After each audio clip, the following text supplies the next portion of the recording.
Welcome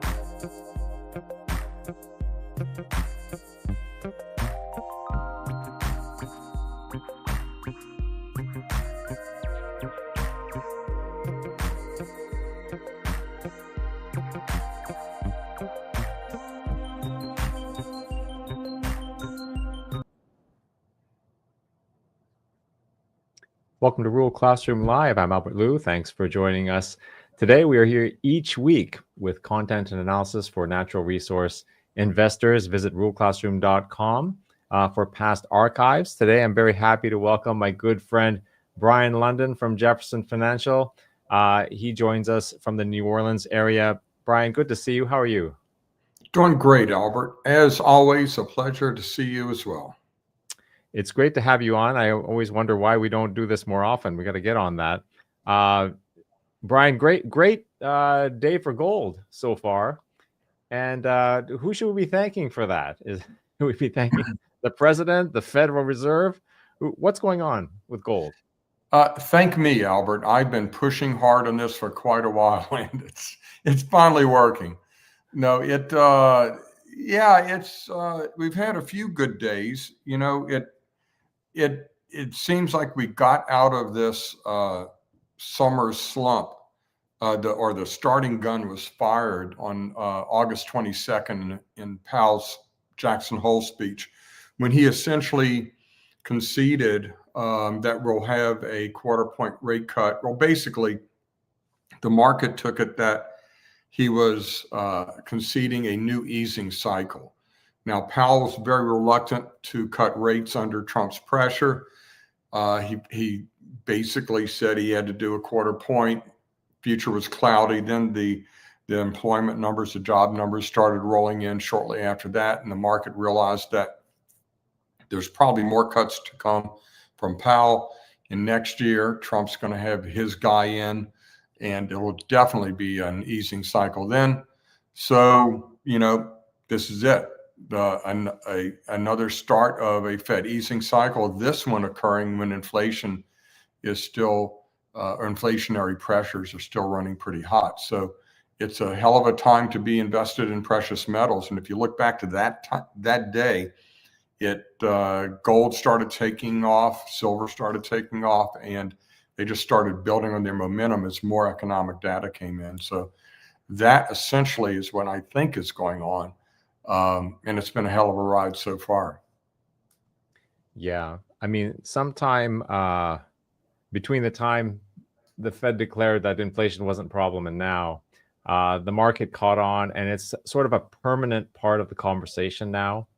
This is not the QE days when they can slip in massive stimulus and gold not respond. It seems like those days are over, Brien. Yeah. And, the markets are back to their obsession with Fed interest rate policy, Fed monetary policy. It was like that since 2008, when the Fed came in with its rescue efforts in the great financial crisis.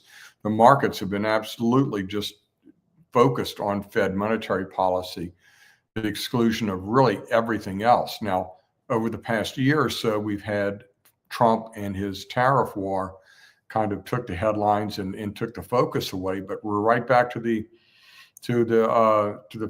Fed, and the Fed is everything for all of the markets. Now, that is helping gold right now. It's not necessarily helping the stock market, because the stock market's so overvalued. It's been kind of going sideways and showing a bit more volatility. So gold and silver, and to a lesser extent, mining stocks, are starting to become the flavor du jour. Yeah, getting some comments here on X and YouTube. Brien, miners had a terrible day. I don't know how terrible it was. Definitely the index was down, and stocks in general were down today, probably on the uncertainty. Brien, what are your thoughts on what the miners are reacting to, if there is any one thing that they're reacting to?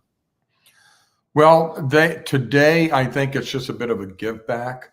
The move has been so dramatic over the last couple of months, really, that I think it's just a give back day. It is kind of surprising to see gold still up, but silver down and the major mining indices down today. Now, this bull market in gold is unique. Granted, it's only the fourth bull market in history since gold's been an investable asset and not money, but still it's unique in that we've never had a bull market driven primarily by central bank buying, and therefore the leveraged associated leveraged investments, being mining stocks and silver, have dramatically lagged gold itself over the first year and a half of this bull market. Now they've been playing catch up, and very aggressively so over the last couple of months, particularly since the beginning of August. And, I think today is just a give back day. The euphoria has really hit the market. Everybody's talking about it. You see it focused or featured on CNBC today. And once you make the headlines, and a lot of people take that as a contrarian signal to take some profits. So it seems to me like that's what's going on right now. All right, that's a reasonable take. Brien, I had you on today because I want to talk about the Precious Metals Summit that you just got back from Beaver Creek. But before we do that, I want to talk about the conference that's coming up in New Orleans ahead of us. I just received my personal schedule from the good people on your staff. Brien, I'm really looking forward. Just booked my ticket, as a matter of fact. Really looking forward to being in New Orleans this November. What do you have in store for us this year? Well, last year was our 50th anniversary, and our big event with the biggest, best roster we've ever had. Somehow, I think we've managed to exceed that roster this year. Literally, there's maybe one or two people that I wanted to get in person this year I was not able to get, and still there's a possibility we might be able to get them. But the roster, I think, is, I put it to people this way: you can get some of these speakers at other conferences, 1, 2, 3, 4 or so, but you're not going to get 30 of them. And it is so value packed and built for the serious investor that, again, we're offering our money back guarantee. If this isn't worth, 10 times what you pay for it, as far as registration fees, we'll refund your money. It is just a spectacular roster. We've got Matt Taibbi coming back. He was here a couple of years ago. I think he's the most important journalist of our generation. We have the inimitable Rick Rule, of course, here again. Mary Catherine Ham, a really great political commentator. Danielle DiMartino Booth, Brent Johnson, George Gammon, Peter St. Onge for his first appearance, Viva Free for his first appearance, Robert Kiyosaki back again, Peter Bookvar, Jim Bianco, Jim Urio, Adam Taggart, Peter Schiff, Adrian Day, Mike Maloney, Alex Green, Dave Collum, Robert Prechter, on and on and on, Lawrence Lepard, Jordan Roy Byrne, Dan Oliver, Tavi Costa, just goes on and on. I really urge people to go to our website and see the full roster. I won't bore you with it all now, but it is really extraordinary. And if you're a serious investor, the value is there.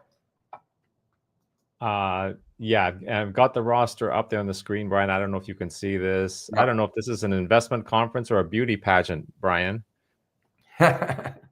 We do put people's publicity shots up and feature them in their best light. Okay, so we've got the link, noic.ruleclassroom.com, if you want to join us in New Orleans. It's always a great time, always learn a lot, great to catch up with my friends. So please check that out.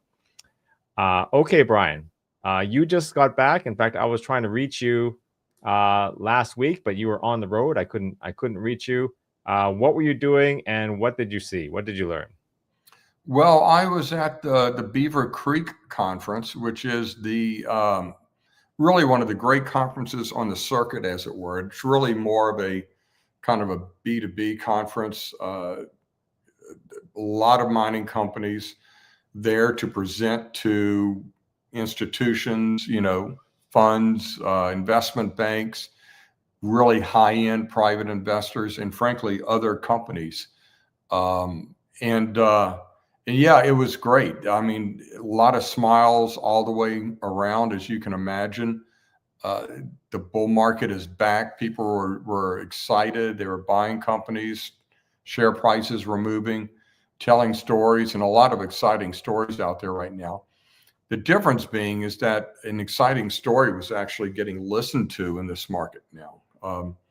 People who hadn't had their phone calls returned for years were all of a sudden in demand. And as I looked around it, and a lot of my friends that have been in the industry for many years, we couldn't help but think that we've seen this movie before. We've been through bull market cycles over and over again, and we've seen this early euphoric stage. And right now, the easy money is being made. The rising tide is lifting virtually all boats. There are some companies that are being left behind, lagging. A good many of those deserve to lag behind, but there are some values still out there that haven't gotten the market's attention yet. So I was busy trying to find those and get updated on the stories we're already covering.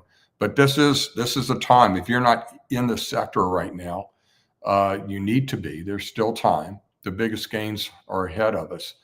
But if you're already in the sector, you really need to pay very close attention, because this is the time when you can find those laggards, you can maximize your potential.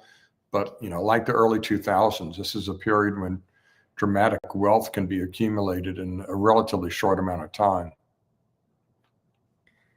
Yeah, Brien, there's a story that Rick likes to tell about being somewhere in West Texas, like Midland or something like that, and seeing a guy with a sign praying to God for another bull market, promising this is an oil, that this time he wouldn't waste it.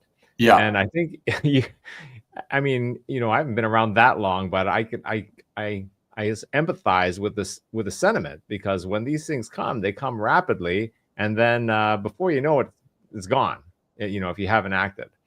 So what is your advice to people based on your experience when you see the early signs like this? What can you tell people? Yeah, it's easy money is being made right now, and the market is going to evolve in stages as we move on. Very shortly, we'll start focusing on the companies. Actually, we are right now focusing on the companies that are temporarily lagging. And that's an important thing to remember, is that the mining stock market is notoriously inefficient. And that's not a bug, that's a feature. That's a good thing, because that means if you go to these kinds of conferences, you talk to management, you poke around, you learn, you invest in some of the better newsletters out there, you invest in going to these conferences, you can find what the market has temporarily overlooked. You can get in early on new deals by quality management teams. And that's where you can really multiply your returns in this kind of a market. So easy money being made now. The work for it money will be made going forward. And things will evolve. There'll be new flavors of the day. Right now, if you look at companies that have plans to eventually get in production, in other words, they've got great deposits, they're progressing themselves along the pathway toward production, so they don't necessarily need a big major to come in. And if a major comes in, they're going to have to bid against the company itself. Those kinds of companies have seen big gains in recent weeks. Really over the last week or so. Silver companies are a flavor of the day right now. I think there are a number of companies that might be a little further back in the development pipeline that have large resources. The used to be called optionality plays that are now all economic. I think those are going to be the next big thing as the market goes through and more efficiently attempts to re-rate companies. So that, and eventually you're going to see investors start looking at other associated investments. In the 2000s, that meant we had a rare earth boom. We had uranium mania for a while. We had copper being focused on at one time. We had some base metals. So at some point, the market's going to start looking at those. Right now, we've actually seen a brief spurt in uranium companies thanks to some testimony on Capitol Hill. So this is a kind of thing that you need to be active and informed on, because you can really, really leverage these moves and make a lot of money if you're focused in the sector. Did you get a sense of how much confidence people have in the gold price? At 3,700. What are people using in their pro formas and whatnot right now for gold? Yeah, some people are doing projections up. What do these companies look like at $100 gold? I'm sorry, $100 silver, $5,000 or more gold.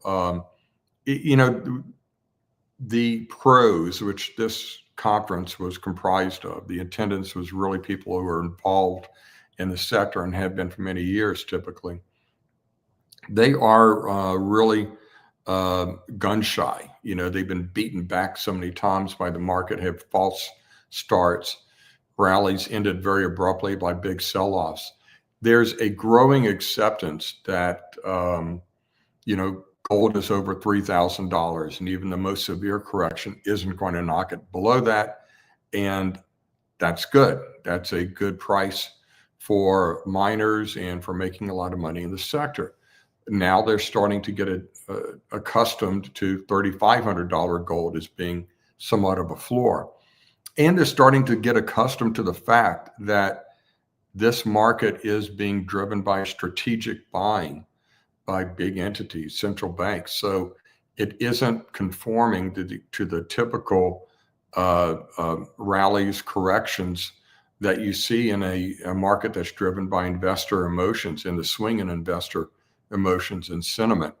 Because these central banks are just buying programmatically, the corrections have, from a technical analysis standpoint, not been as deep or of a duration that you would expect. It's more been, trading sideways for a while, a pause in the ascent, and then it takes off again. We're in that takeoff mode, and some people are starting to get a little cautious. Some of the old hands in the market, myself included, were a bit worried at the euphoria we were seeing. But from a lot of different measures, valuation measures, the mining stocks are still dramatically undervalued. Even the majors that have doubled or tripled from a price to earnings, price to book, price in a NAV basis are still at the lower end of their historic ranges. There's just so much money that's being made at 35, 36, and now $3,700 gold. Miners' margins have never been this high. So yeah, there's a lot of excitement in the air, and the miners, if gold prices stay here, are still valued, still relatively undervalued. Now the question is, how does caution and investor sentiment affect the gold price? I don't think it does. To a large degree, central banks continue to buy and support the gold price. These rallies, I think, are being driven by Western investors finally getting involved through the futures markets, but the price levels are being maintained by central bank buying. So kind of the best of both worlds right now. Brien, did you go up there last week with the intent of answering any specific questions? And if so, what, and were they answered? No, not specific questions. It's my job to go out. I do a lot of things, as you know, involved in a lot of different sectors of the business and running my own business and the conference and the like. But I regard my day job as trying to find opportunities for readers of GoldNewsletter, which is my paid subscription supported newsletter. So all the coverage in GoldNewsletter is merit-based. It is, in fact, the oldest investment newsletter in the world today, as far as I can see, in our 55th year. So that's my day job. I try to find new, exciting opportunities. The challenge right now is there's so many opportunities out there. It's really a target-rich environment. So I'm not so much trying to find junior mining stocks that are going to go up, but which are going to be the best plays, either the highest potential and or the best risk reward, and still finding a lot of them. So I have to be very selective right now. Okay, let's take a couple of questions we have. Dom wants me to ask you about copper, general opinion, and also about Lundin Mining. Yeah, copper is I call it the set it and forget it story. It's not as isn't always as dramatic as gold stock investments, because copper projects are typically large. They move slowly, like trying to navigate an oil tanker, because the projects are so big. Occasionally, there are junior discoveries that are dramatic and exciting, and eventually they get bought out by majors. So the story, though, is relentless and irrefutable. Copper may have the steepest demand curve of any commodity in recent times, and there are severe supply constraints. Higher prices don't necessarily move more product, more supplies into the market in any kind of time frame that matters. It takes years and years to bring a copper project to production, sometimes decades. So it is a kind of a story that I think you set it and forget it. You get involved with good companies. We have a number in our GoldNewsletter portfolio, and don't worry about it for a few years and come back, and you'll be very happy to see what happened. In particular, I think the copper price is going to double over the next 3-4 years or so. So great place to be. It's a story that is, I think, as powerful as the monetary story for gold and silver, but just running alongside in parallel, completely different drivers. Lundin Mining, I wish I could say that I was an insider of that company and related to that group, but try as I may, I am not, or at least too distantly related to matter. But really, one of the best groups out there. If you did nothing but invest in Lundin companies, then you would be among the leaders in today's market or any previous resource market. So I don't follow that story in the newsletter, so I'm not up to date on the details. But again, generally speaking, I don't think you can go wrong by investing in any of their companies. Okay, got a question from Rafi about the EMX Elemental deal. He's saying that asking about the discount and what you think about it in terms of a risk arbitrage, I guess. Yeah, I believe the discount was for EMX of around 14% during the conference last week. I have not looked at it recently, but I ran into management, Dave Cole of EMX, and he was on cloud 9 at the conference, and I congratulated him on the deal and told him I obviously it's a very big deal for EMX and Elemental, but I think it's an even bigger deal for the junior mining market and investors in that sector. The Tether investment of another $100 million into this deal, and the Tether Gold ongoing gold bullion purchases are really the camel's nose under the tent as far as generalist money, tech money, even crypto money rotating into gold and resources. The amount of capital that's sloshing around the world's markets in those sectors absolutely dwarfs anything we see in the mining sector. We're kind of parochial in that we look at numbers like $500 million as a capex for a mining project and think, how are they going to finance that? And then we look at $1 billion or more for some of the larger projects and think, well, those will never be developed in our lifetimes. And then you realize that those amounts are almost rounding errors for the hedge funds and investment institutions that are playing in crypto, tech, AI, and all the other flavors du jour in investing. And if mining, if monetary metals, gold, silver, copper even, and mining start to attract even a relatively small fraction of those flows, then it's going to dramatically change our industry. There are funds out there that would gladly write $1 billion check if it's going to get them a keystone position in the metals market of the future, and secure supplies, globally significant supplies for decades to come. And it's just a shift in sentiment. It's not that the money isn't out there. It's just a shift in sentiment that I think that the EMX elemental tether deal is a sign of what's to come.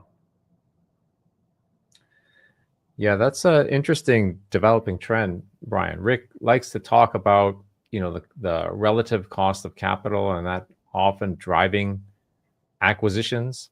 And now you have these giants coming in, with crypto or tech valuations competing in this space. It's a game changer, right?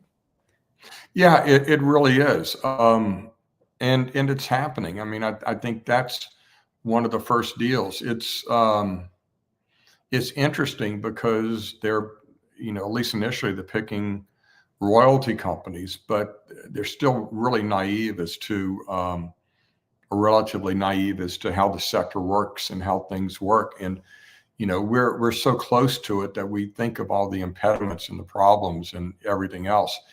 They don't think about that. They're not worried about that. They just write the big checks and get it done. Yeah. Interesting. And if you think of sort of the one of the original lessons that I learned, it was from Randy Smallwood. He was talking about how you can carve out these streams and they're actually more valuable on someone else's balance sheet. And it's sort of a win-win for everyone. Makes you wonder, right? Are these royalties more valuable on the balance sheet of a crypto company? And if so, why?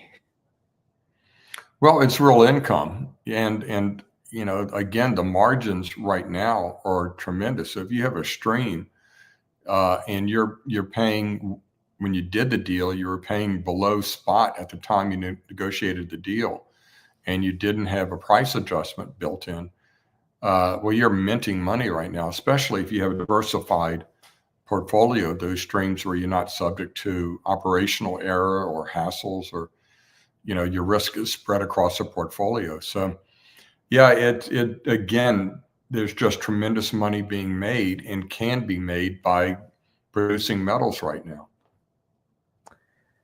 All right, let's go to let's see, another question from Sini on YouTube. Brian, do you have any views on Seabridge Gold? Yeah, when I'm talking about a capex over $1 billion, that specifically is what I have in mind.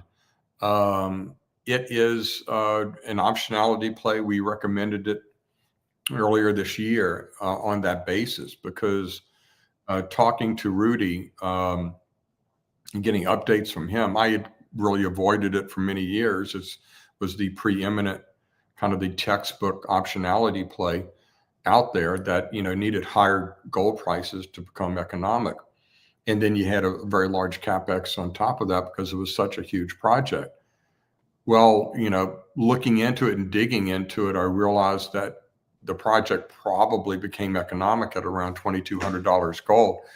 And we're a lot higher than that right now. So that's one of the projects that I think the market will re-rate in the months ahead. We'll need to re-rate in the months ahead. And I think that the capex and the literal size of the project is what's held it back. But as this generalist money comes in, that's the kind of barrier that turns from a disadvantage in our minds, but becomes an advantage in a big moneyed investor, a big moneyed group's mind, because they can, again, corral supply security for decades to come in a manner or at a level that makes a difference in the global market.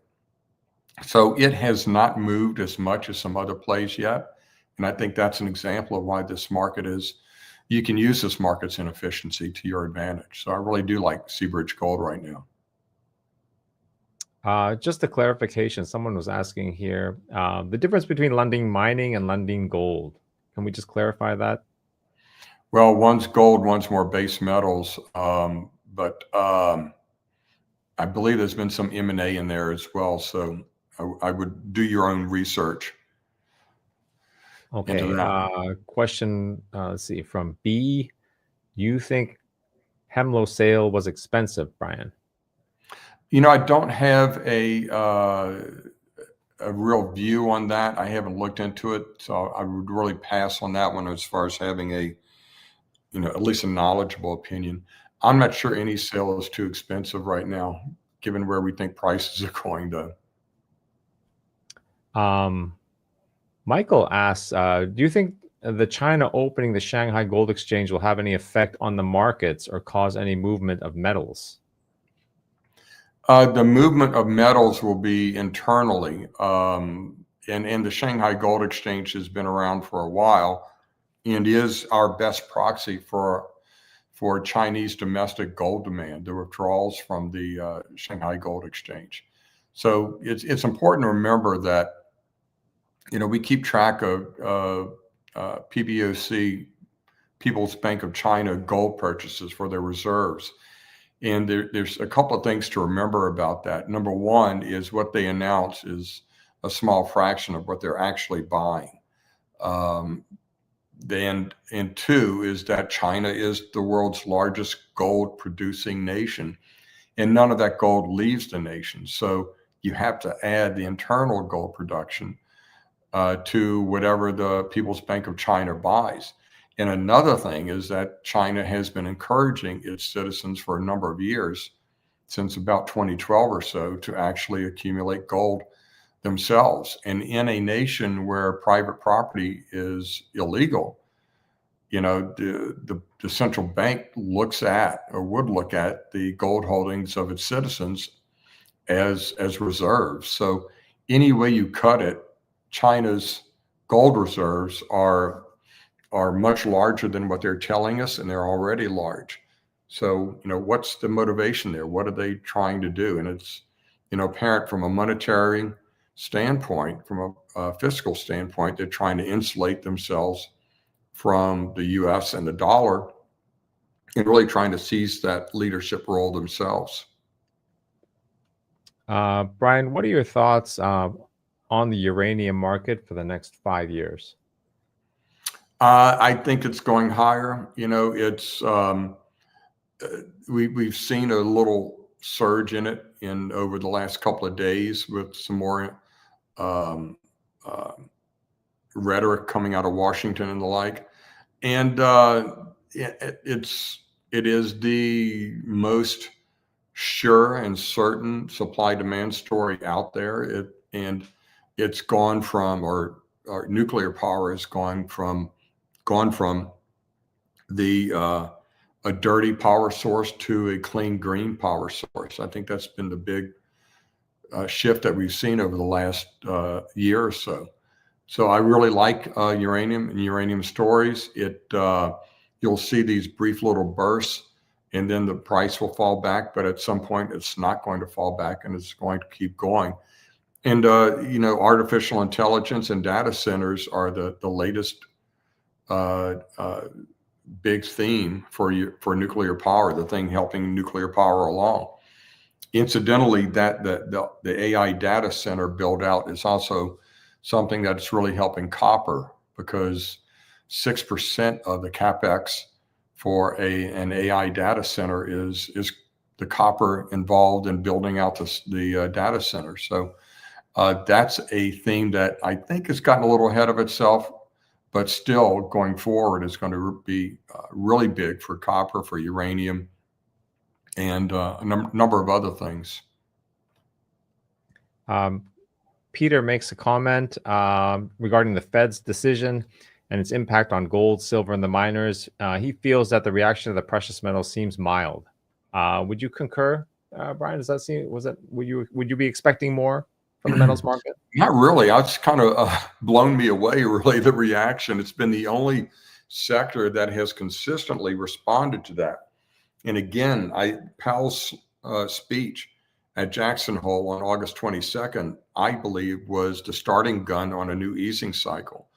And yeah, the metals, if you look at the charts, you'll see that mining stocks started outperforming gold on August 1st. It's like they were shot out of a cannon. And gold's gone up. I don't know what the dollar amount or percentage amount has been, but it's probably been 6 to 10% since that happened. And so, yeah, I don't look at that as being too mild of a move. It's actually been the kind of a move that's scared me a bit. It's been the strongest up move so far. If you look at a longer term chart or, a 2-year chart on gold, you'll see that in April, gold went up about $500 over the span of, say, 2.5 weeks. We are nearly duplicating that right now. And we're still rising. So yeah, I think the response has been appropriate. I think it's been strong. And if anything, I'm a little concerned that it may have been actually too strong. Brien, a lot's being made in the news as far as the influence that President Trump is trying to exert on the Fed and Powell. Specifically, threatening to replace people. I feel like this is kind of the stuff that has been going on behind the scenes for many decades. Actually, I mean, it's not unusual for a White House to want to influence, the central bank for political purposes. Do you think that this is different, or do you think it's just being done out in the open like me? Well, I think it's being done more out in the open. It's a bit more extreme, but the interesting part is that it's been ineffective. And Powell may have cut rates twice already if there wasn't That's the problem. any pressure from Trump. So it's been counterproductive. It's kind of anti-influence or influencing in the wrong direction. That said, he's going to get his way, and based on the data, Powell cannot resist, can't fight it any longer. He's got to cut at least once this year. I don't think they're going to do 0.5 point in cuts tomorrow, but they'll do 0.25 point, and they may do one more this year, in my opinion. But next year, Powell's out and Trump's man will be in, and that at that point we're really going to see some easing and some rate cuts. And again, all of this is coming at a time when inflation is 50% above their target. So it's not a time where I would want to lobby to be the Federal Reserve governor, as so many of the Federal Reserve chairman, as so many of the governors are apparently doing. It never amazes me, or actually, in this case, it actually does amaze me how craven people can be to gain political power and what they'll do to do it. And there's been nearly open politicking from Federal Reserve governors and other economic luminaries to get on the Federal Reserve Board and achieve the chairmanship. So yeah, it has been in bits and bursts here over the decades. Has been more and less political influence on the Fed. I think we've had counter influence so far this year, and we're about to get really dramatic influence that we haven't seen since the early 1970s coming up next year. And I think the markets are seeing that. Yeah, you make such an excellent point. I mean, if the Fed is going to uphold at least the illusion or the fiction of independence, when pushed like that, Powell is going to have to dig in, right? He has no choice. Yeah, he is, and he did. Yeah, I wonder if the president has read How to Win Friends and Influence People. It'd be kind of handy. He's going to claim that he wrote the book, but but there's a lot more to it as well. There's the administration's argument is that the tariff revenue has closed the deficit gap. In actuality, it hasn't had that much of an effect on it. But there's the case that the government may have to rebate all those tariffs because they may be ruled illegal. Once that gets to the Supreme Court, who knows what's going to happen. So a lot of risk factors out there, not just economically, but fiscally. And, the market knows all. The only, well, the two markets, all investment markets are predictive mechanisms. They discount the future. The most sensitive ones are bonds and gold. Bonds, as we know, are manipulated by the Fed with manipulating interest rates. So it may be some noise in the signal. And there are a lot of people who argue that gold is manipulated as well. I think that's kind of been overwhelmed to whatever degree it was there. So gold's kind of the last barometer we have for the future and what the market thinks about the future. And if you look at what the gold price has done over the past few weeks, I think the market's telling us something. I think gold is telling us something. And it's not necessarily something that we're going to be pleased with. Yeah, Brian, there is that expression. I think it was from Friedman that inflation is always and at all times a monetary phenomenon. Strictly speaking, I mean, it's defined as such. But there are other things that cause price increases, right? And one of them would be a trade war, for example, or tariffs. And if we get to the end of this, the 90-day extension and it's not extended, and at some point we find that we really have to live with ridiculously high tariffs, that's going to spike prices, and it's going to show up as, quote, inflation in the statistics, whether it's monetary or not. Do you think that would light a fire under gold, even though it has, relatively little, if anything, to do with actual, money supply or those types of things that we normally pay attention to? Yeah, to whatever extent that the investment markets, that the more speculative Western investors are driving the price.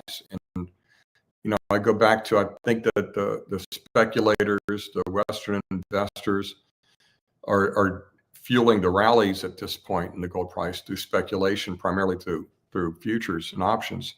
But the supporting action for the metal, the undergirding of the price is being done by central banks who continue to buy a certain amount of gold or a certain dollar amount of gold every month or every quarter, however they do it. I think that's supporting the price. So yeah, if you have headline inflation numbers due to tariffs, that may drive some speculative demand. But remember that higher inflation numbers have been perceived for years, I'd argue since 2008, as bearish for gold, because they indicate that the Fed, or they are an argument that the Fed will not lower rates. And that's all that the markets tend to be focused on, is what is the Fed going to do? If they lower rates, buy gold, buy risk assets.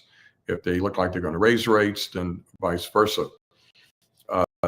The interesting thing to me is that investors are looking to gold as kind of the only alternative out there, and associated investments like silver and mining stocks, because the stock market is sending so many danger signals right now that it makes sense for funds to allocate more and more to the metals. And just a note, if you're just joining us now on either YouTube or X or LinkedIn or wherever, welcome. This is Rule Classroom Live. We do live streams each week for natural resource investors. We have a large archive of shows and courses at ruleclassroom.com. So please join us there if you're interested in more of these interviews and actual investing, seminars hosted by myself and my partner, Rick Rule. That's all at ruleclassroom.com. Brian, we got a question from someone in the Rule Classroom community. And this is Jacob. He is just cutting straight to the chase here. Brian, do you have juniors right now that you suggest with significant upside? You mentioned at the start of the show that a lot of the easy money has been made. Certainly the beginning of this year was easy, if not too easy. Where are you looking now? Where is this next, segment of gains going to come from? Yeah, you know, I I don't invest in the sector according to themes necessarily. I look at each company on a case-by-case basis. I would say that there are some themes I do like right now. I like the companies with big resources. I like silver stocks, and there's a lot of money flowing into the sector and a lot of drills turning right now. So um, there are exploration stories as well that I really like. You know, and I've found some that I think the market has overlooked, and we're featuring those in have recommended that I'm buying more of, or have been buying more of exploration stories that I like. I mean, do we want names here or general themes in the ideas? Well, he said he asked for names or junior ETFs, either or. I'm looking at some that I recommend but don't own. Like K2 Mining is, if they get a permit in California, drill permit, they got some great targets. 1911 Gold has a good move recently. It's another one we recommend in GoldNewsletter that I do not own. I like Aftermath Silver. That's one I own. That's a silver developer that interestingly has a very rich manganese component to its deposit, appears to have solved the metallurgy, and that has very significantly increased the value of the deposit. And I like Prospector Metals, which is a pure exploration play in the Yukon. I own that one as well. Okay, just responding to reports from our YouTube listeners that the audio is getting choppy. I can hear you just fine, Brien. I assume you're able to hear me without distortion, or yeah, it could be just something with the YouTube feed. If you can hear me, we are also streaming to X, and also at ruralclassroom.com. You will find this live stream. So perhaps check there, or check with us later for the recording. Brien, another question from B in the Rural Classroom asks for any thoughts on Independence Gold. I like the story. I have not looked at it for a long time. It's one of the ones I kick myself on because I identified it a number of years ago. Really liked the projects, recommended it in the newsletter for a while, but it was a bear market, didn't go anywhere. Dropped it out of the portfolio, and sure enough, it's achieving the potential that I thought it already had.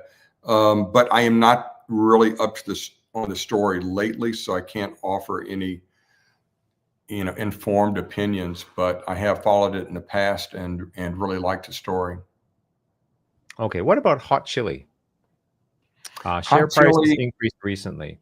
Yeah, I have not followed that one or recommended that company. I know it's one that Rick owns, which speaks loudly for the company, but I have not gotten updated on that story recently. Okay. Peter comes back with another question. This one is about platinum, Brien. What are the prospects for meaningfully increased industrial use apart from the automotive industry? I would not say that they are great apart from the auto industry. I would say that kind of contrary to popular belief, demand from the auto industry is actually rising. But platinum and palladium are stories less of growing demand, but of risky supply. So it's the supply side of the story that really is the big driver for both. Very hard to find platinum. Where we are finding it are in areas where of the world where it would be deemed more risky for supply chains. So yeah, they are industrial metals. I don't look at them as monetary metals.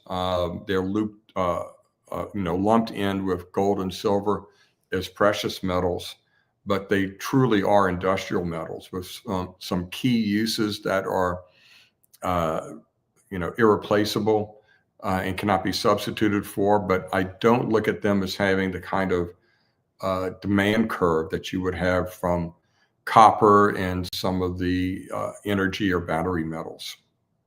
So I'm bullish on them as I am really on all commodities across the board. And I think they have some catch up to do vis-a-vis gold. But that alone, I don't think is a really powerful reason to buy them.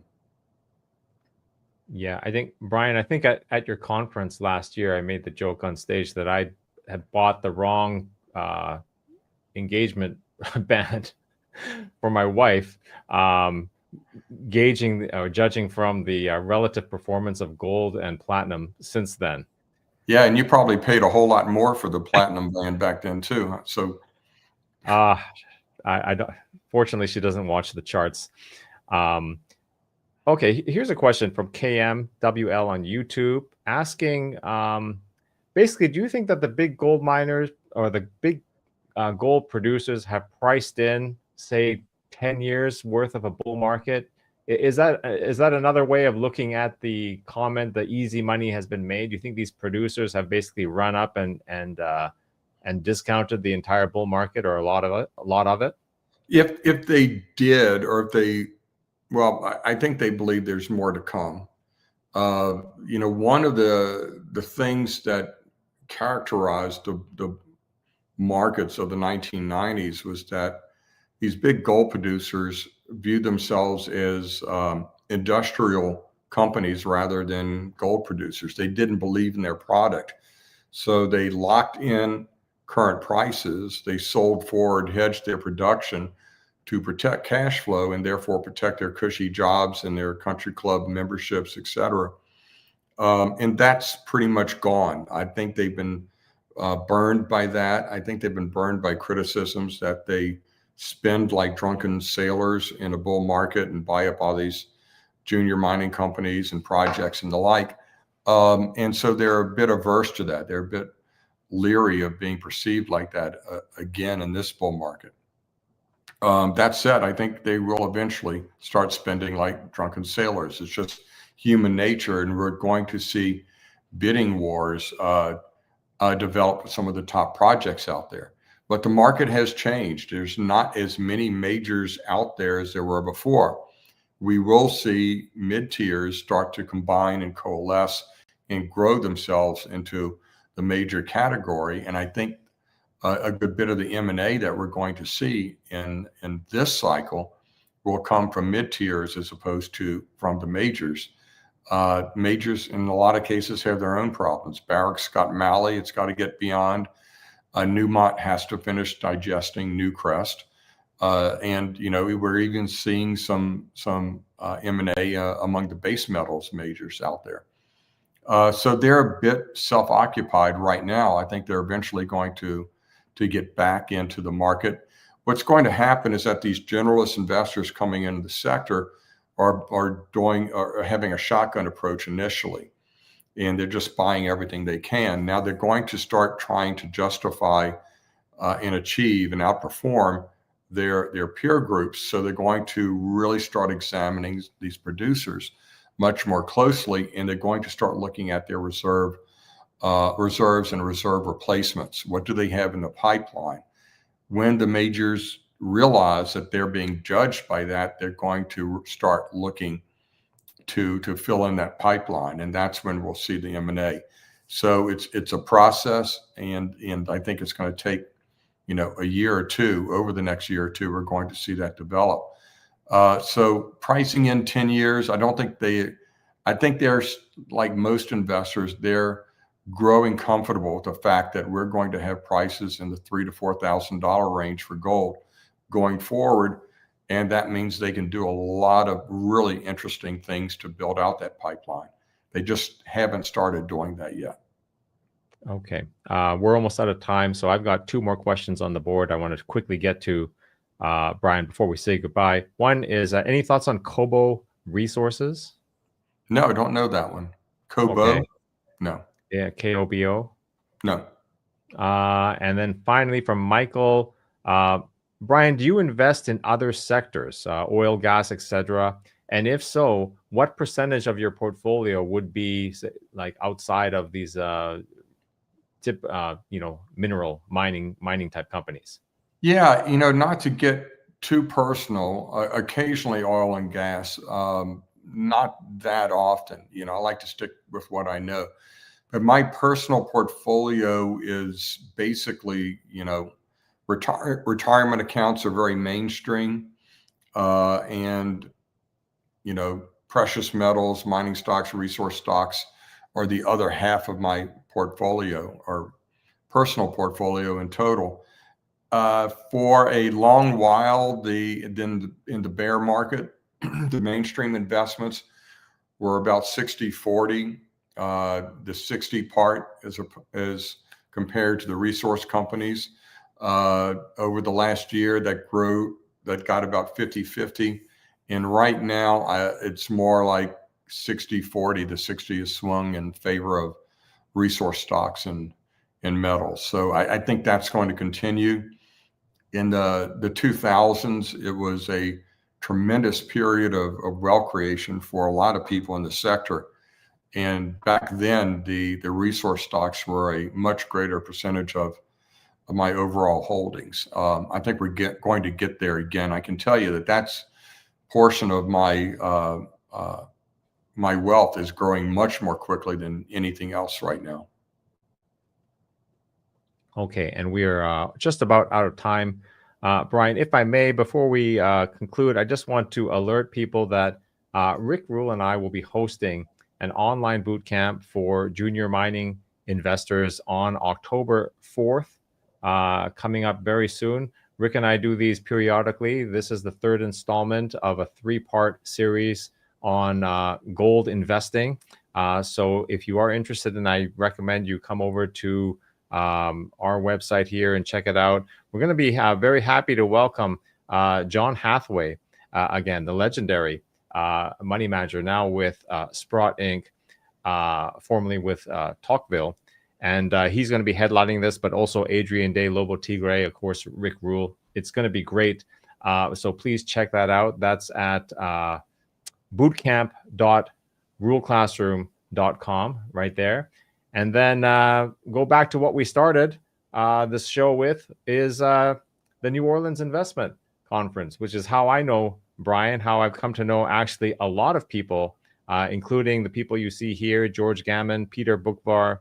I enjoy going every year. This is coming up in November. Brien, just for the people who have joined since the beginning, many have joined and were not here when we discussed this earlier.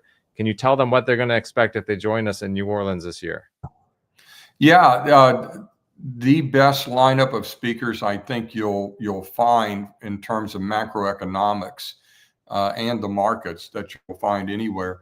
And I think you hit the nail on the head, Albert. The camaraderie of the people you find at this event, the people you get to meet, from not just the speakers who like to mingle with the crowd, but also the fellow investors who are all very successful, very smart, sophisticated, and have a lot of information, very valuable information to share. And they're very willing to share that. The speaker roster is extraordinary. I really urge people to go to our website and look at the speaker roster. I don't think I think you'll be very impressed with who you'll see, who you'll hear from. All of these people have very valid arguments and information to share. And again, we offer a money-back guarantee, have for many, many years. If you are at all dissatisfied, we'll refund your money. Albert, over the 20 some odd years that we've offered that money-back guarantee, I think we've given people their money back 3 times over the years. It's just really remarkable. And that's the way we build it. We just build value on top of value on top of value, because I don't want anybody dissatisfied. And everybody loves the event. There's an intellectual energy and ambiance that permeates the walls, and people come back every year to get back to that. It's where you can plan your investments for the next year, plan how to protect your wealth.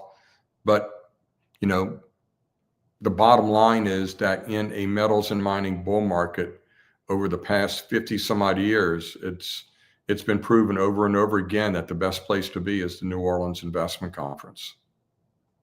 That's very humbly put. One of the things that Thank you. Brien lets me do each year is I wasn't being sarcastic, Brien. You were laughing. He lets me host the Booms, Bust, and Bubbles panel. It's just always a great time. For me, it's a highlight, obviously, because I get to host it. But Brien, do we know who the panelists are going to be yet this year?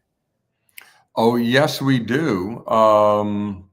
But I don't have it in front of me, so I would urge people to check it out. I do not have the schedule in front of me, actually. All right, no worries. Sorry for putting you on the spot like that. We've had You sure great put me on the panelists. spot there.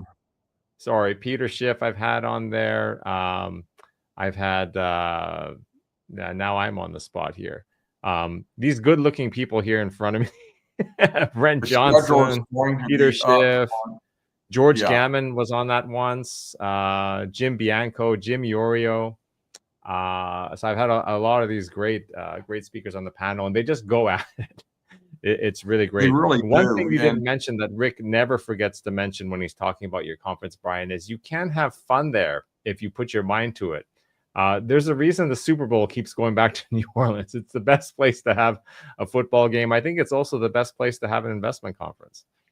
Yeah, it really, for many years, it's hard to get to. So I thought it was a disadvantage, but I think it's a real advantage for us now. There's so much, we try to bring that ambiance of New Orleans, the very best of New Orleans, the culture, the food, the music, into the event itself. And people absolutely love it.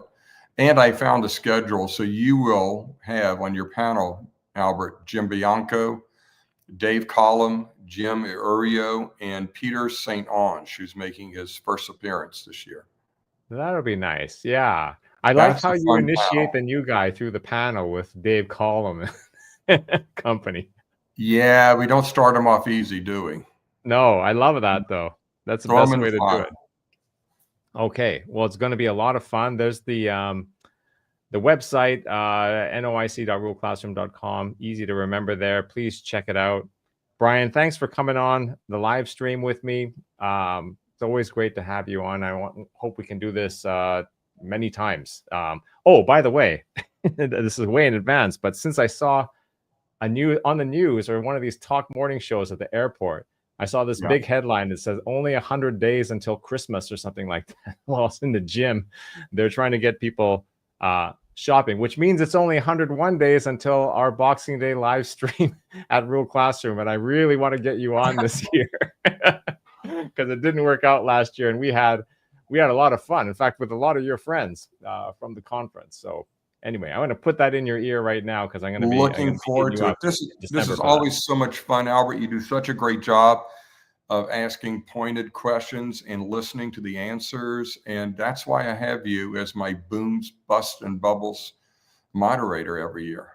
Yeah, love it. It's a great honor to MC as well. So please join us if you want a good time, you want to meet a bunch of great people and learn a lot of things, a lot of valuable tips. Please join us. Brien, let's conclude here, but promise me you'll come back and do this again soon. You just ask me and I'll be here, Albert. Looking forward to it as always. All right. And to all of you out there, thank you for the great questions. We had so many great questions today. If you're joining us on X or YouTube, check out rulclassroom.com, and we'll see you next time.